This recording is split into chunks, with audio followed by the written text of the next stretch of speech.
ব্যস্ত সময়ে কাজই আর কাজ ফুরালে পাজি।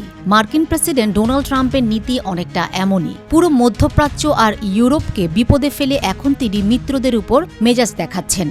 ট্রাম্পের মেজাজ এখন তুঙ্গে। তার কথা হলো, যাদের আমি এতদিন টাকা দিয়ে অস্ত্র দিয়ে বাঁচালাম তারা এখন আমার হয়ে যুদ্ধে জাহাজ নামাতে চাইছেন না কেন?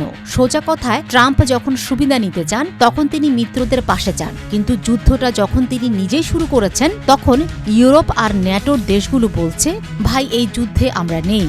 উপসাগরীয় দেশগুলোর এখন অবস্থা ছেড়ে দে মা, কেঁদে বাঁচি। তারা কোটি কোটি টাকা খরচ করেছিল যাতে যুদ্ধ না হয়, কিন্তু ট্রাম্প কারো কথা না শুনে আগুন জ্বালিয়ে দিয়েছেন। ফল কি? এখন খোদ সৌদি আর আমিরাতের তেলের খনি আর এয়ারপোর্টে ড্রোন এসে পড়েছে। তাদের দীর্ঘদিনের সাজানো গোছানো শহরগুলো এখন রণাঙ্গন। ইরান শুধু পাল্টা মার দিচ্ছে না, তারা তাদের কৌশল নিয়েছে। তারা বলছে, তোমরা যেমন 1991 সালের যুদ্ধের পর কুয়েতের জৌলুস কেড়ে নিয়েছিলে, আমরাও এবার তোমাদের ব্যবসায়িক কেন্দ্রগুলো নিরাপত্তার ধুলোয় মিশিয়ে দেব। জ্বালানির সংকট তৈরি করে তারা বিশ্বকে চাপে রাখছে, আর ট্রাম্প চাইছেন মিত্ররা এসে বুক দিয়ে সেই চাপ ঠেকাক।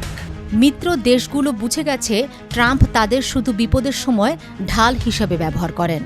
কাজ শেষে হয়তো আবার তাদের ওপরে ট্যাক্স বসাবেন বা ন্যাটো থেকে বের করে দেওয়ার হুমকিও দিবেন। তাই এবার ব্রিটেন, ফ্রান্স, এমনকি জাপানও ট্রাম্পের ডাকে সাড়া দিতে গড়িমসি করছে।